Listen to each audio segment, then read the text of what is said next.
Have you ever noticed that a lot of people, they always seem to be in a hurry? Not all people, but a good chunk of people seem to be like they're always trying to get somewhere as fast as possible. They're trying to get something done quickly, as fast as possible. Even when it's grocery shopping, get in, get out. When you're driving, even to work, get ready quick, drive to work quick, you're gonna be late. Even going home from work, like, I just want to get home already, I just want to get home. So you drive quick, maybe unsafe, but you drive quick. Even now that I don't have an actual time frame of when I film these videos, I still feel like I'm always in a hurry.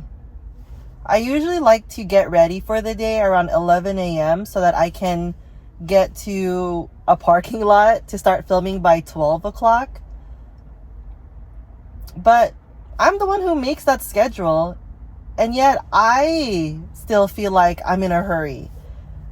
I'm racing against time so that I have sunlight facing me so that when it's ready to film, I have good lighting as the sun just went away with the clouds. But have you ever noticed that? I sit a lot in parking lots. Well, not a lot, let's be real. Twice a week, I park in a random parking lot. I sit here for a little bit before I start filming. I sit here for a little bit even after I'm finished filming. I look around at cars, at people driving those cars, at people walking, and they're always rushing. It seems like they're always rushing. Like behind me is a huge warehouse store, and there's so many people frantically trying to find a parking spot, trying to get a cart. It's insane. It's really, really insane. If you sit, it seems like the world is going. Even in the video game I'm playing, as soon as I land onto the island, I stand still and I see other players hustling to get a weapon, hustling to get cover, hustling to get shield so they don't die quickly in the game. It's really true what they say, how games imitate life and then life imitates games. I don't know why I still feel like I'm always in a time crunch, even though I have nothing really to do. I want to say because I was trained that way. The first time I had to get somewhere when I was little that I could actually remember is going to my babysitter's house. My mom had to leave for work, so I need to get up quick so that my mom can get to work on time and that my babysitter is not waiting so long for me to arrive in her home.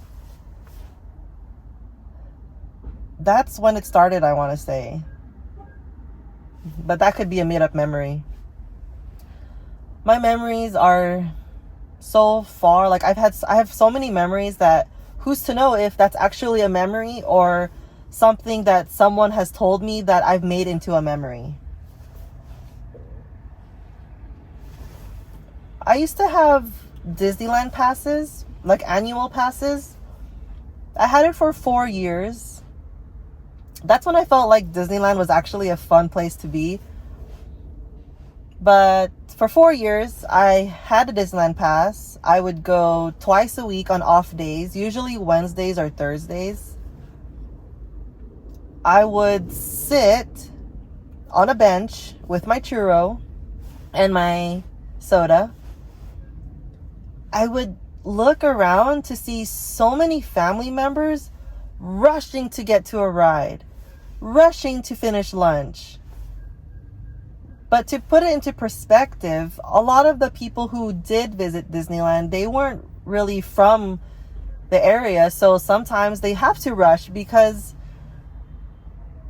time is of the essence, right? So you pay this much money, you pay this much to have an experience, so you want to get the most out of your experience. So here you are, walking really fast, forgetting to look around. That, are you really experiencing anything at that point if you're constantly rushing, if you're constantly in a hurry?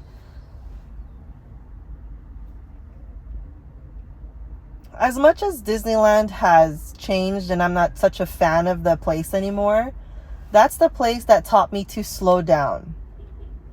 I had the privilege of having that annual pass where I was able to sit down without worrying about getting on a ride, without worrying about getting on all the rides that are popular at that theme park. And then there's the other privilege of being able to live where I live. But Disneyland has taught me to slow down. In the busiest place, right? The busiest place that I know as of now, that is the place where I learned to slow down.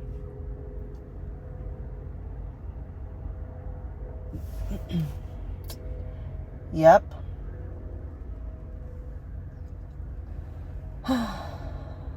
Morning thoughts. Plus, if you're constantly in a hurry, especially me, if I'm constantly in a hurry, then I don't have time to appreciate what's around me. I don't have time to laugh. I don't have time to look at a leaf falling down from its tree. I don't have time to appreciate that the birds are chirping, that a crow is eating a hamburger patty from the trash can. I don't have time to observe life. I'm living life, but I don't have time, or actually, I don't make the time to observe life because I'm constantly in the zone of trying to get to the next destination.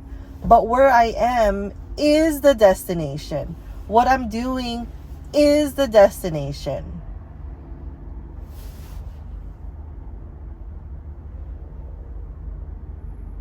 If you want, maybe you do already, sit down somewhere. It could be at a park. It could be like me in a parking lot. Just sit in your car.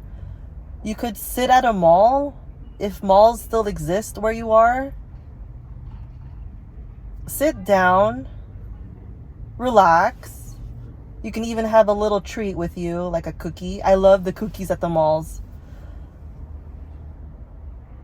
Take a seat and look around.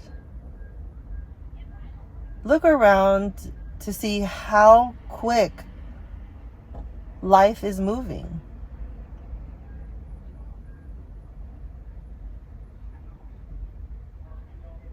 It's crazy. I'm staring out into my windshield, thinking about that. Life moves quick. It's like the Ferris Bueller movie. Something like, life moves quick. If you don't stop to enjoy it, you'll miss it all. That's what's taught me to really listen to when people are speaking with me. Sometimes, honestly, when someone talks to me, I still am thinking of what to say next, but I'm slowly practicing on to sit down and to listen to what that person is sharing with me. To take my time listening. Because that's how I feel you gain better relationships, if you truly listen.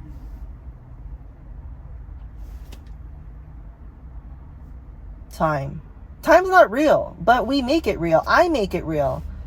I always tell myself time's not real so that I could fully psych myself out to believe that time isn't real. It's a man-made concept. Someone said it's 9 a.m. Then everyone around him said, oh yeah, I agree, it's 9 a.m. But that's not true. You make your own time. You decide what time means to you. Take your time. Sit down. listen to the birds chirping. Okay, bye.